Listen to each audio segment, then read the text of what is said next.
그리고 내일부터 추석 명절이죠. 네, 추석 명절 되면 다 예민해지신다더니 맞나 봐요. 우리 옆에 계신 분들과 우리 환하게 웃으면서 인사할까요? 복된 추석 명절 되세요. 우리 인사할까요? 네, 표정은 걸리기만 해봐라 이런 표정이신 것 같은데 아니. 예, 또 수요일 저녁 시간 또 오늘 하루 또 바쁜 일상 보내시면서 피곤하실 텐데 또 이렇게 반갑게 맞이할 수 있어서 뵐 수 있어서 또 감사합니다.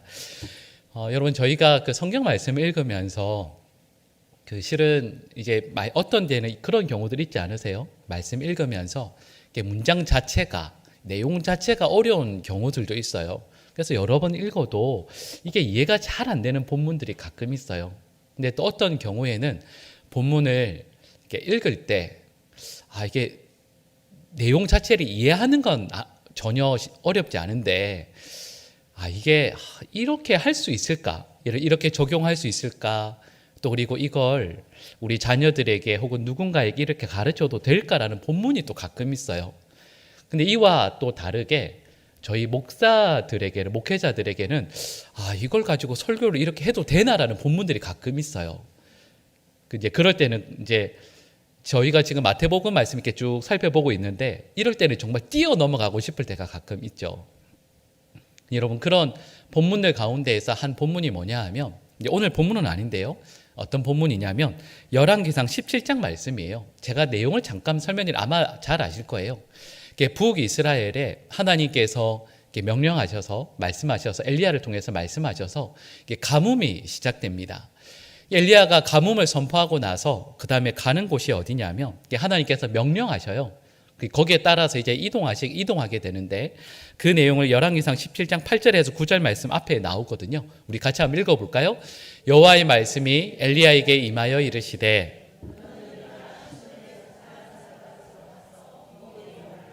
내가 그곳 과부에게 명령하여 내게 음식을 주게 하였느니라. 아멘. 여러분 제가 좀 전에 말씀드릴 때 지금 북이스라엘에 뭐가 닥쳤다고요? 가뭄이요. 여러분 지금이야 이런 수로나 관계 시설이 잘 돼 있으니까 가뭄이 와도 괜찮거든요. 근데 여러분 이때만 해도 가뭄이라는 것은 나라 자체가요 망할 수도 있는 상황이었어요. 근데 여러분 아시겠지만 경제적으로 어려운 상황이 되면 누가 제일 먼저 피해를 볼까요? 땅이 많은 부자들이 아닙니다. 가장 먼저 피해를 보는 분들은 가난하고 어려우신 분들이에요. 근데 여러분 이스라엘에서 가난하고 어려운 분의 대명사가 누구예요? 고아와 과부예요. 근데 하나님께서 엘리야에게 명령하시는 거예요. 모두가 다 가뭄 가운데 힘들어하고 있어요. 근데 어디로 가라고 하냐면 시돈에 사르밧이라는 곳에 과부가 있는데 그 집에 가라고 명령하시는 거죠. 근데 그냥 가서 너에게 있는 많은 것들을 나누어 주라고 말씀하시는 것도 아니에요. 저희가 읽었던 말씀 보니까 그 과부에게 명령해서 음식을 너에게 주게 될 것이다 이렇게 말씀하시거든요.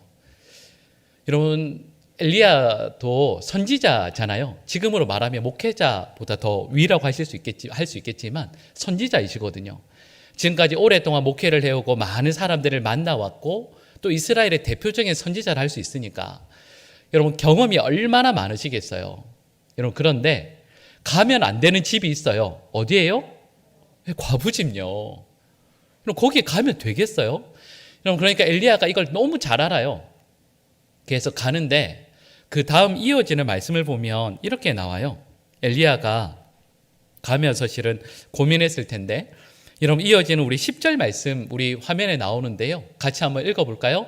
그가 일어나 사르밧으로 가서 성문에 이를 때에 한 과부가 그곳에서 나무가지를 줍는지라 이에 불러 이르되 청하건대 그릇에 물을 조금 가져다가 내가 마시게 하라. 아멘. 자, 이 말씀을 보시면 조금 전에 읽었던 그 9절, 10절, 8절, 9절 말씀과 차이가 하나 있죠. 분명히 하나님은 뭐라고 명령하셨어요? 음식을 내게 주게 할 것이다. 말씀하셨거든요. 근데 엘리야가 가서 뭘 달라고 하죠? 물 달라고 해요. 여러분, 엘리야가 눈치가 보통이 아니라는 걸 알 수 있죠. 여러분, 왜냐하면 말씀드렸지만 실은 엘리야가 사르밧 과부의 집으로 갈 때 고민하는 게 있어요. 첫 번째로 아까 말씀드렸던 경제적으로 가장 어려운 사람이 누구라고요? 고아와 특히 과부예요. 아니 잘 사는 집에 가도 되는데 제일 어려운 집에 가라고 하시는 거죠. 이게 아마 엘리야의 마음에 정말 큰 어려움이었을 거예요. 그리고 두 번째는 아까 웃으면서 말씀드렸지만 과부잖아요. 거기에 엘리야가 오간다라는 것 자체가요, 안 좋은 게 덕이 안 될 수 있잖아요. 근데 실은 엘리야가 아마 가면서도 정말 많이 고민했을 거예요. 그러다가 이 과부를 만납니다. 한눈에 알아봐요. 아, 하나님께서 말씀하신 과부가 바로 이 사람이구나. 근데 좀 전에 말씀드렸던 것처럼 음식을 달라는 말을 못합니다. 물 달라고만 해요. 어쩌면 이게 당연한 거겠죠. 그런데 이 10절 말씀 바로 좀 전에 말씀드렸던 것처럼 물을 나에게 해서 마시게 하라 이렇게 하고 나서 이어지는 우리 11절 말씀도 같이 한번 읽어볼까요? 같이 읽겠습니다. 그가 가지러 갈 때에 엘리야가 그를 불러 이르되 청하건대 내 손에 떡 한 조각을 내게로 가져오라. 아멘. 어떤 의미인지 아시겠죠? 이 과부가 엘리야의 부탁을 받습니다. 그래서 뭘 가지러 가요? 물을 가지러 가요. 근데 그때 엘리야가 안 되겠다. 하나님께서 그래도 명령하신 것인데 그래도 내가 아마 엘리야도 틀림없이 배가 고팠겠죠. 근데 차라리 내가 굶는 게 낫지 어떻게 과부한테 먹을 걸 달라고 하겠나. 근데 여러분 그 생각이 들어도 엘리야가 하나님의 말씀에 순종해서 방금 읽은 11절 말씀처럼 청하건대 내 손에 떡 한 조각을 나에게 가져오라 이렇게 말씀을 전하게 됩니다. 여러분 이어지는 내용 다 아시죠? 이런 과부가 다음에 어떻게 해요? 그 기름 조금과 그리고 그 밀가루 좀 해서요 떡을 정말로 해서 만들어서 엘리야에게 드립니다. 여러분 또 아시죠? 그 기름 그리고 그 밀가루 조금은 뭐였죠? 그 집의 마지막이었어요. 근데 이렇게 또 이야기해요. 이거 실은 어떻게 하려고요? 이거 나랑 내 아들이 조금씩 나눠 먹고 이제 죽으려고 했어요. 그 얘기예요. 여러분 그 열왕기상 17장 말씀 이 내용을 쭉 읽으시면서 어떤 생각하셨어요? 여러분들은 아마 그런 관점으로 보시지 않았을 텐데 저는 그 말씀을 읽으면서 목사가 되고 나서 그 말씀을 읽으면서 너무 민망했어요. 아까 말씀드렸던 것처럼 엘리야 정도 되는 분이면 알거든요. 과부 집에 가서 먹을 걸 달라고 하는 게 얼마나 염치가 없는 짓인지를 알아요. 근데 하나님께서 말씀하실 때 그 말씀에 순종해서 나아가요.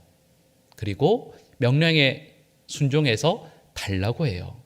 근데 달라고 했더니 뭐라고 이야기하면 이거 저희 집에 마지막 남은 거예요.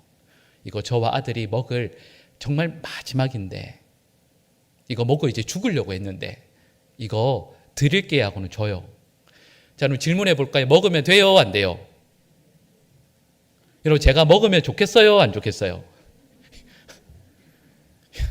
여러분 근데 그걸 엘리야가 어떻게 해요? 또 먹어요.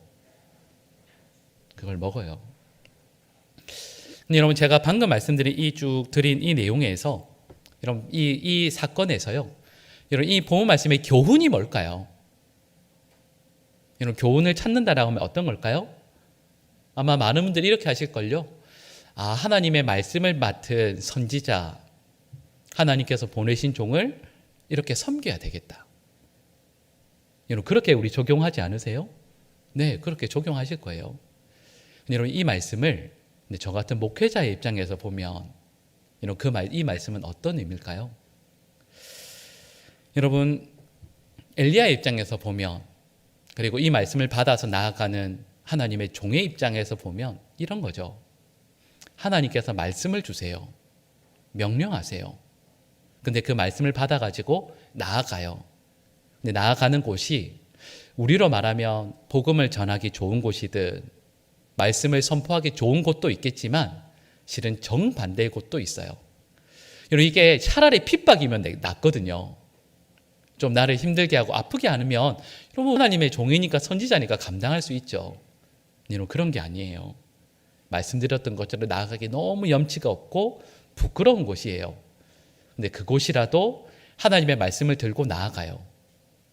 여러분 이렇게 나아간다라고 했을 때 엘리야가 뭘 믿을까요? 여러분 엘리야가 만약에 내가 이 음식 먹고 이 과부와 그 아들이 정말 죽을 거라고 믿었으면 못 나가죠. 여러분 뭘 믿죠? 하나님의 말씀을 들고 나아가는 내가 가는 그곳에는 반드시 하나님의 놀라운 뜻이 이루어진다라는 걸 믿는 거예요. 만약에 우리가 볼 때 어떤 기적이 일어나지 않는다 할지라도 이것이 하나님의 뜻이라면 나의 순종, 나의 헌신을 통해서 하나님의 뜻이 반드시 이루어질 걸 믿고 나아가는 거죠. 이게 하나님의 말씀을 맡은 자의 기쁨이고 자존감이에요.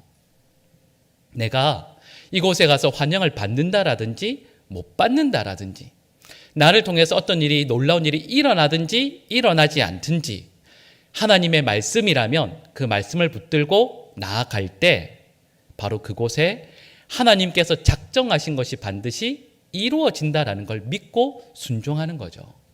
여러분 이게 하나님의 말씀을 맡은 자의 의무고 삶이에요. 그리고 우리 모두의 태도여야 하는 거죠. 여러분 제가 이 말씀을 드린 이유가 있어요. 여러분 실은 오늘 본문 말씀의 내용도 한번 잘 생각해 보실까요? 오늘 본문 말씀 3절 말씀의 내용이었어요. 이 말씀을 저희가 받아들일 때 어떻게 적용하냐면 이렇게 생각해요. 앞서 말씀드렸던 것처럼 그래 하나님의 말씀을 받은 목회자나 아니면 선교사 이런 분들을 잘 대접해야 돼. 하다못해 냉수 한 그릇이라도 잘 대접하면 거기에 대한 상을 우리가 반드시 받으니까 이런 분들 잘 섬기고 대접해야 돼. 여러분 이렇게 이해하지 않으세요? 서울은 다른가요? 저희 지방은 그런데 여러분 그러지 않으세요? 보통 이 말씀을 그렇게 이해하고 설교해요. 여러분 그런데요. 이 말씀에 대해서 저희가 물론 이 말씀이 1차적으로 맞죠. 근데 기억해야 될 게 있어요. 그게 뭐냐 하면 여러분 이 마태복음 10장 전체의 말씀은요. 오늘 본문을 포함해서 마태복음 10장 전체의 말씀은 누가 전하는 말씀이죠? 예수님께서. 누구에게 전하는 말씀이죠? 제자들에게 주시는 말씀이에요. 여러분 오늘 본문은 아니지만 우리 이전에 봤던 말씀이지만 마태복음 10장 5절 말씀 우리 같이 한번 볼까요? 우리 노란색 부분만 같이 읽겠습니다. 예수께서 이 12를 내보내시며 명하여 이르시되 아멘. 이런 10장 5절 말씀을 보시면 예수님께서 제자들을 파송하시면서 하시는 말씀이에요. 그러니까 10장 5절부터 오늘 본문 마지막까지 전부의 내용이 뭐냐 하면 예수님께서 12제자에게 하시는 말씀이에요.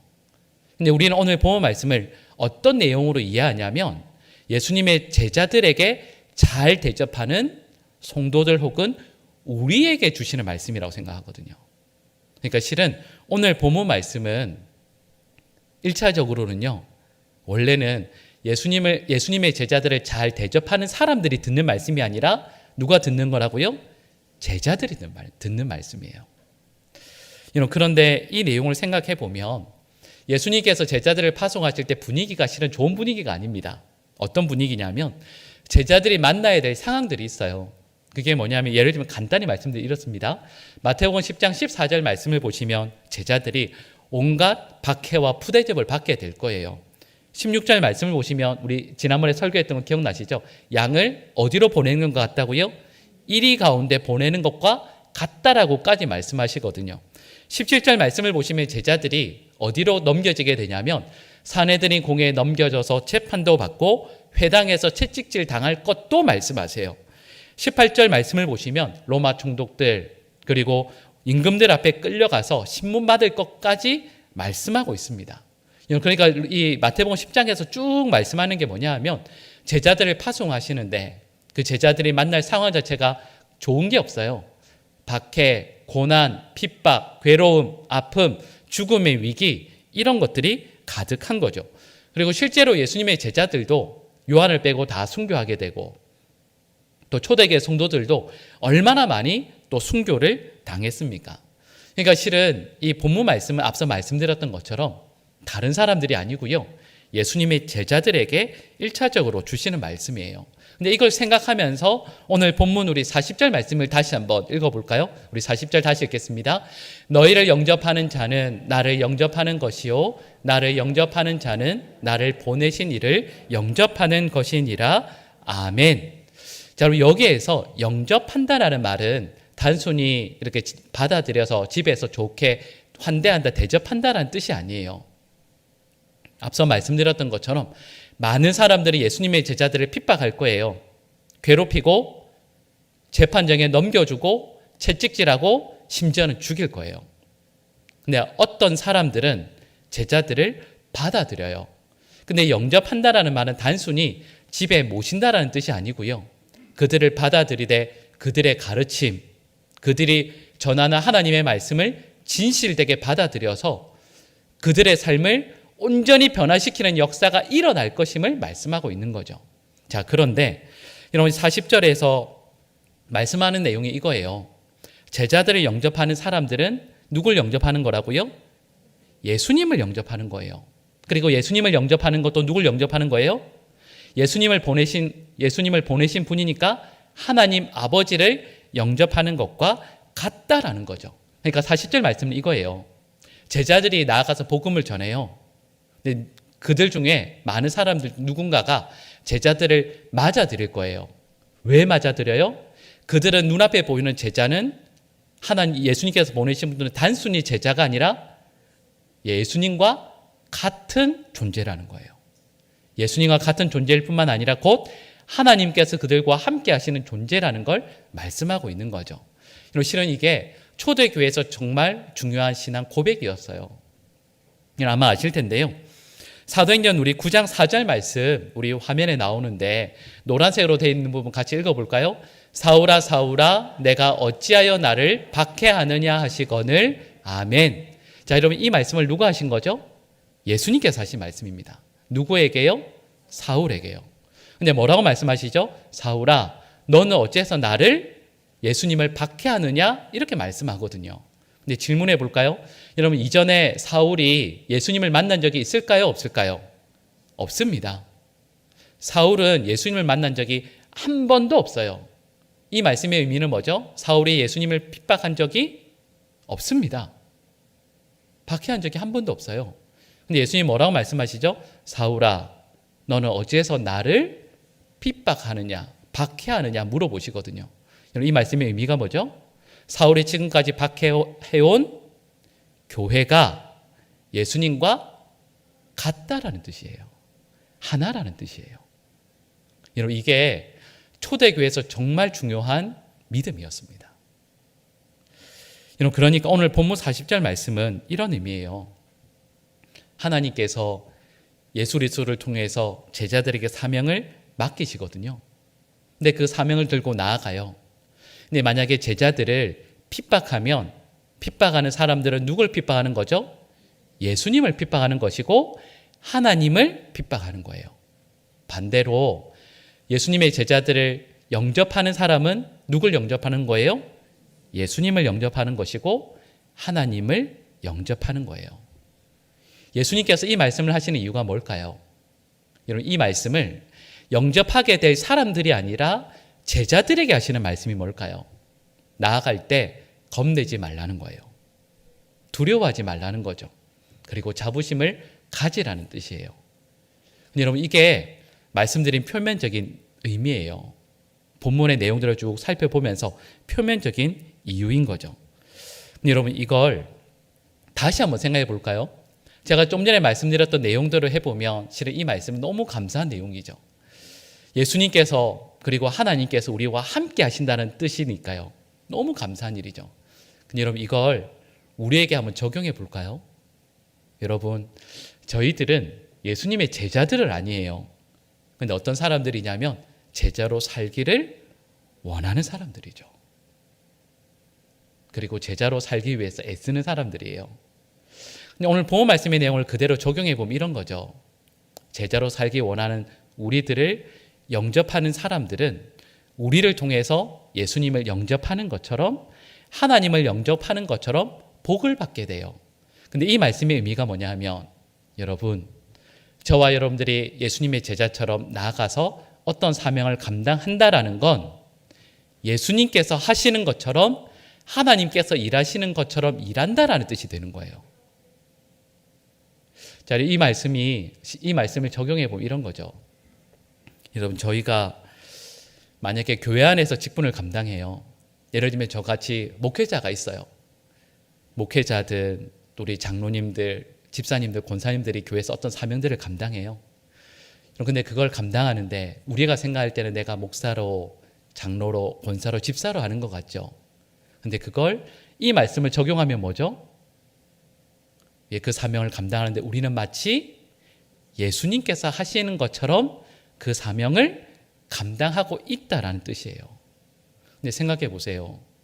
예수님께서 우리에게 맡겨주신 일들을 감당하실 때 기분 나쁘다고 때려치우시겠어요? 던지시겠습니까? 마음 상한이 있다고 누군가에게 소리치시겠습니까? 실은 오늘 40절 말씀은 예수님께서 제자들에게 자부심을 가지라고 주시는 말씀이에요. 근데 그 말씀 뒷면에 뭐가 있냐면 너희들 사명 감당할 때 하나님께서 너희와 함께 하시는 것, 나 예수가 너희와 함께 하는 것 믿는다면 어떠한 모습으로 그 모든 것들을 감당해야 할지를 너무도 잘 알 것이라고 말씀하시는 거예요. 여러분, 저는 우리 모든 분들이 이렇게 우리에게 주신 사명 감당할 수 있기를 간절히 축복합니다. 여러분, 실은 이 말씀은 앞서 말씀드렸던 것처럼 맞아요. 예수님의 제자들이 사명을 감당할 때 참 핍박하는 사람들도 많이 있지만 영접하고 환대해 주는 분들이 있으면 그분들을 우리 주님께서 기억해 주시겠다는 말씀이에요. 그런데 그걸 우리가 이 말씀을 붙들고 나아가면서 우리는 막상 그 사명을 감당할 때 하나님이라면, 예수님이라면 절대 하지 않을 어떤 모습을 해서야 되겠습니까? 그러니까 40절 말씀 우리에게 큰 위로의 말씀, 격려의 말씀이기도 하면서 우리에게 엄청난 부담이 되는 말씀이기도 하죠. 여러분, 저희 모두가 사명들을 감당할 때 저희 모두가 부족하지만 이 사명들을 감당하는 우리의 모습이 마치 예수님께서 우리 교회 안에서 섬기시는 그 모습으로 우리 교회를 아름답게 섬기는 우리 모든 사명자들 될 수 있기를 간절히 축복합니다. 오늘 본문 우리 41절에서 42절 말씀을 보시면 좀 내용이 긴데요. 공통되는 표현들이 있어요. 바로 상을 받는다라는 내용이에요. 우리 41절에서 42절 말씀을 같이 한번 읽어볼까요? 선지자의 이름으로 선지자를 영접하는 자는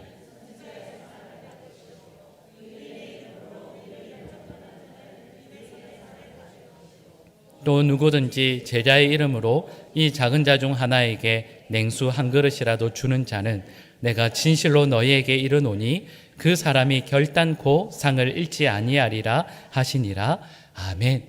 자, 여러분, 이 말씀 한번 잘 보세요. 세 부류의 사람들이 등장하죠. 이 뭐라고 그럴까, 직업이라고 할까요? 그게 좀 다른, 사명이 다른 누구 나오죠? 먼저 선지자가 나옵니다. 그 다음에 또 신분이 다른 의인들이 나오죠. 의인이 나오죠. 그 다음에 또 누가 나와요? 작은 자가 나옵니다.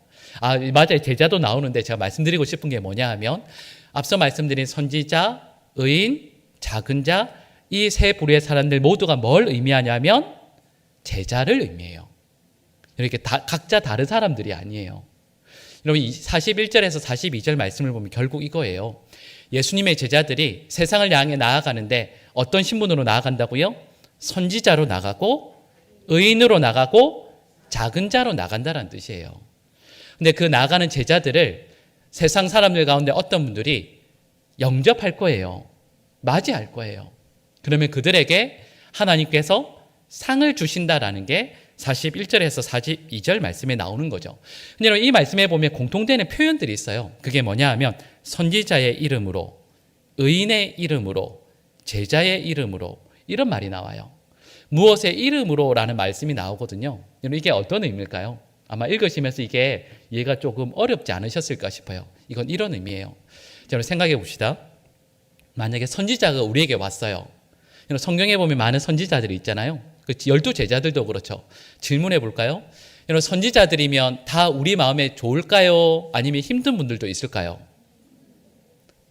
많이 경험해 보셨군요. 여러분, 그렇잖아요. 저도 물론 목사이니까 아마 여러분들 중에서 힘들구나 하시는 분도 계시지 않겠어요. 목사님들도 보면 좋은 분도 있고 어려우신 분도 있죠. 좀 너무 힘든 분도 있어요. 나쁜 분은 아닌데 성향상 안 맞는 분도 당연히 있겠죠. 근데 여러분, 여기에서 선지자의 이름으로 온다라고 하는 이 말이 뭐냐 하면 이런 의미죠. 그 선지자가 혹은 그 의인이 그 작은 자가, 그 제자가 이렇게 볼 때는 마음이 안 맞아요. 나랑 안 맞아요. 근데 그분을 영접해요. 받아들이고 모셔요. 왜요? 그분이 선지자니까. 하나님의 말씀을 붙들고 나온 선지자니까. 하나님 앞에 바르게 선 의인이니까. 예수께서 직접 보내신 제자니까 받아들이는 걸 의미해요. 그러니까 무엇의 이름으로라는 말의 의미는 나랑 안 맞을 수도 있지만 다른 조건 아무것도 안 보고 하나님께서 보내신 사람, 하나님과의 관계가 바르게 세워진 사람, 하나님의 말씀 앞에 작고 작아져서 하나님 앞에 온전히 서서 하나님의 말씀 앞에 충성하고자 하는 사람이라고 한다면 나랑 맞든 안 맞든, 나와 생각이 맞든 안 맞든 어떤 것도 따지지 않고 영접한다라는 걸 의미하는 거죠. 그런데 그분들에게 내가 가진 것들로 대접하고 모시고 섬기면 우리 주님께서 그걸 귀하게 여기시고 상을 주신다라는 걸 말씀하고 있어요. 자, 근데 여러분 이 말씀을 표면적으로 보면 이 말씀이에요. 근데 여러분 아까 말씀드렸죠. 이 말씀은 제자에게 주시는 말씀이에요. 다른 세상에 있는 사람들에게 주시는 말씀이에요. 제자에게 주시는 말씀이에요. 제자에게 이렇게 말씀하시는 거예요. 예수님께서 너희들 세상에 나아갈 때 반드시 하나님께서 예배하신 사람들은 너희를 영접하고 맞이할 것이다. 하다못해 너희에게 작은 냉수 하나라도 대접할 것이고 그걸 내가 기억해서 상을 줄 만큼 너희는 큰 사람들이다라는 걸 말씀하는 거예요. 근데 대신 조건이 있어요. 예수님의 제자들이 세상에 나아갈 때 첫 번째는 뭘로 나가야 된다고요? 선지자로 나가는 거예요. 여러분, 선지자는 어떤 의미냐면 하나님의 말씀을 붙들고 그 말씀이 내가 선포할 자격이 있든 없든 나의 삶에 맞든 안 맞든 하나님의 말씀이니까 선포하고 하나님의 말씀이니까 그 말씀에 순종하는 사람을 의미하는 거죠. 의인은 누굴까요? 하나님과의 관계가 바르게 세워진 사람을 의미합니다. 예수님의 제자들, 하나님의 사람들이라면 세상에서 아무리 많은 것을 가지거나 누리지 못한다 할지라도 주님과의 관계를 바르게 세우기 위해 나의 온 힘을 다 쏟는 걸 의미하는 거죠. 작은 자는 뭘 의미할까요? 여러분 그렇잖아요. 실은 세상에서 모든 사람들이 다 큰 사람 되고 싶어 하잖아요. 여러분 부모님들 중에 얘야 너는 꼭 자라서 세상에서 작은 자가 되라. 뱀의 꼬리가 되어라. 여러분 이렇게 하시는 분 아무도 없어요. 하다못해 용의 꼬리보다 뱀의 머리가 낫다라고 가르치는 게 세상이죠. 어떻게 해서든 크게 되라고 가르쳐요. 여러분 그게 세상이잖아요. 근데 예수님께서 뭐라고 말씀하시냐면 세상에 나아갈 때 작은 자로 서는 사람. 여러분 세상적으로 보면 내 조건이 있고 능력이 있어요.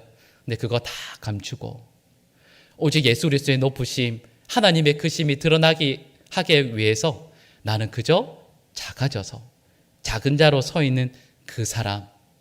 그렇게 세상을 향해서 나아가면 우리 주님께서는 세상에 있는 사람들이 너희를 영접하게 하실 것이고 또 그들에게 상 주실 것이다. 그러니까 너희들 절대 걱정하지 마라. 말씀을 붙들고 바르게 서서 나아가기만 하면 내가 너희들의 삶에 반드시 은혜를 베풀어 줄 것이다. 약속해 주시는 거죠. 여러분 이 말씀을 함께 나누면서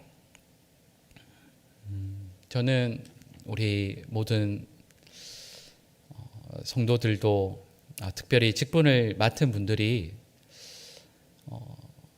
주님께서 주시는 이 말씀을 기쁨으로 받을 수 있는 하나님의 사람들 될 수 있기를 간절히 축복합니다. 여러분 저희들은 실은 저도 그걸 가끔 잊을 때가 있어요.